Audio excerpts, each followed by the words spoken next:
Hi. Hi. Hi. So I really like the way that they've curated today's session for us today, because I'm going to build on some of the themes that we've been hearing about already. Where do I point that towards? Oh, I'm going backwards, that's why. Okay, I don't have to use that again. I've timed those, so it should now go on its own.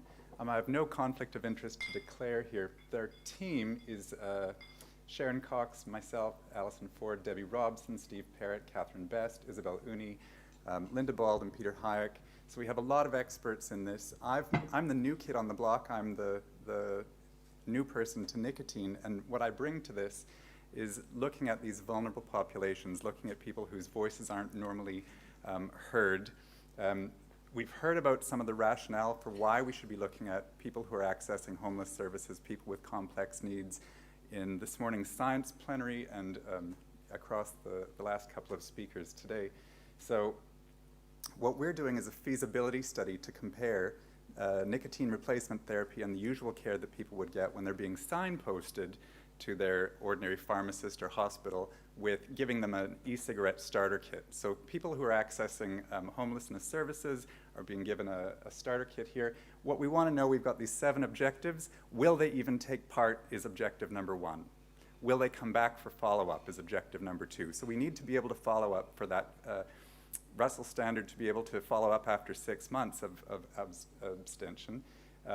So we need to be able to find out what will they find is valuable about the study, what will get in their way of quitting, but also just of taking part in the research. So we can say, you can't talk to homeless people, or this won't be their priority, but we don't know that.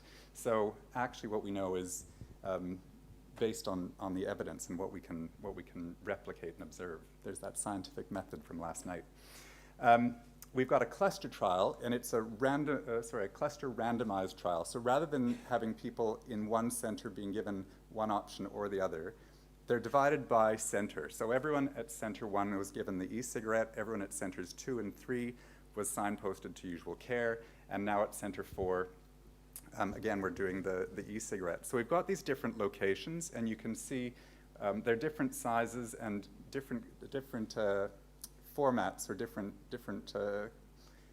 structures of the buildings. So we've got our site number 4 right now is spread across 4 different sites. And what that means is if someone doesn't show up for their appointment, at center 1 we could slot someone else in. There was a residence attached, and we could say, why don't we call someone down?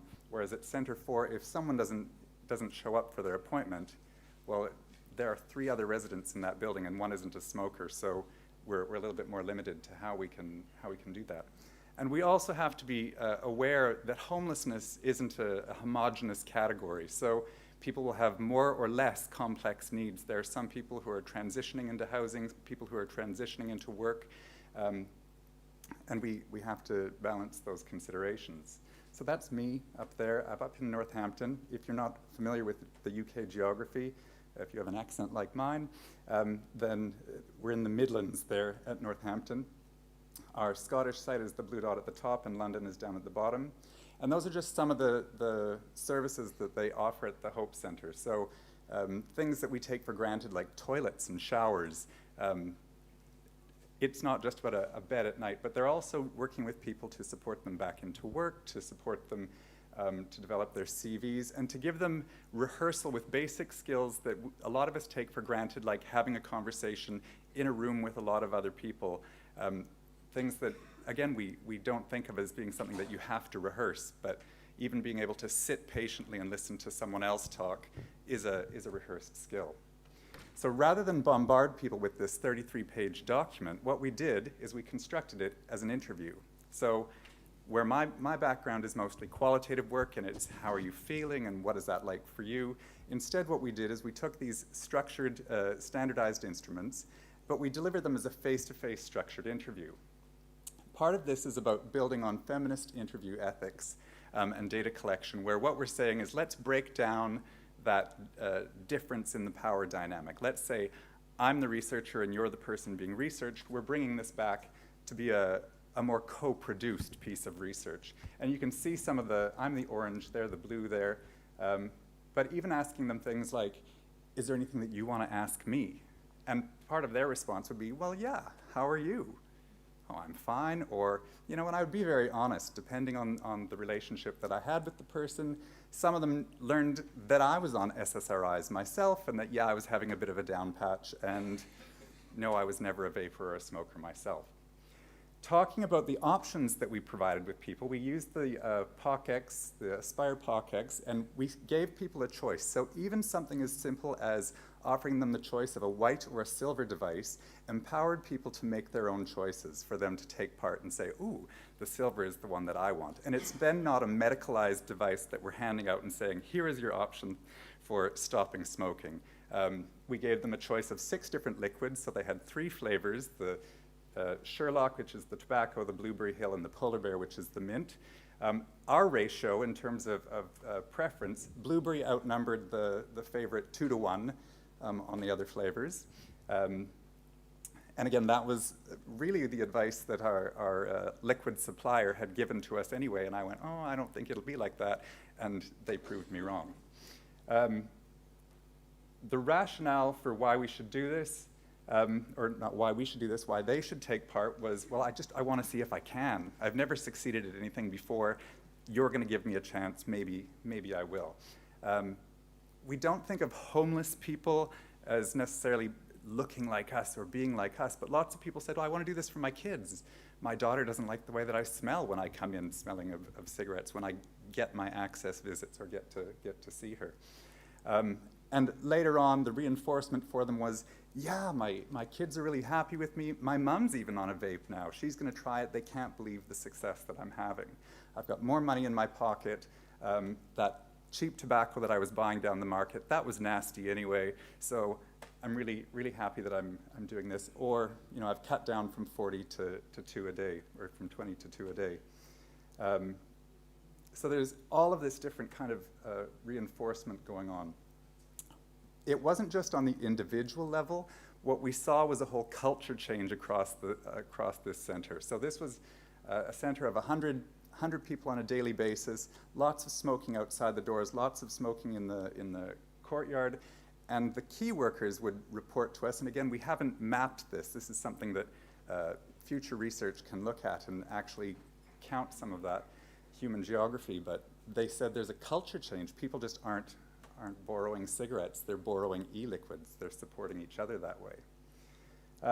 What did we learn in context then? Charging wasn't a problem. So being able to plug this in, if they're engaging with a day center, they've got the resources there.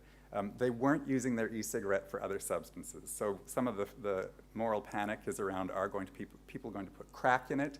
No. Nobody reported that, and there wasn't any ethnographic evidence of that as well. People supported each other with advice. Oh, you know, you want to start on a lower liquid if that one's bothering you. So there were a lot of things going on with that.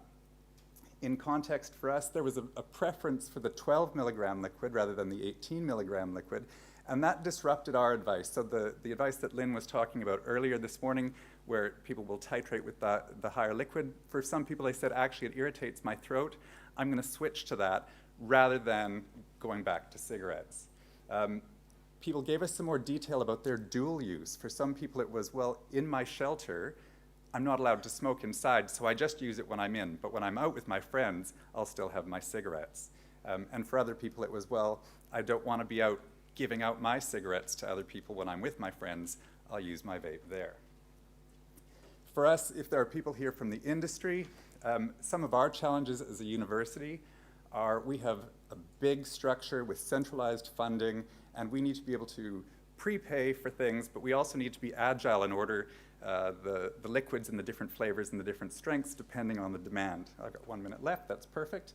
But what we need to be able to do is perhaps order the nicotine liquid and then pick and choose our flavors as we go. Things like warranty considerations where we're giving the devices out to people maybe 6 months afterwards. So this is our last slide. This is a pattern of what we're looking at. You can see our participants at Center 1, we had 39 people. 33 came back at the 1 month point. At the 3 month point, we had 30 people come back. So that in-depth interview where people would say, actually, I'm enjoying our chat. They're coming back for that 3-month and 6-month follow-up. So that is the end of our presentation. Thank you for your attention. Sorry for the rush.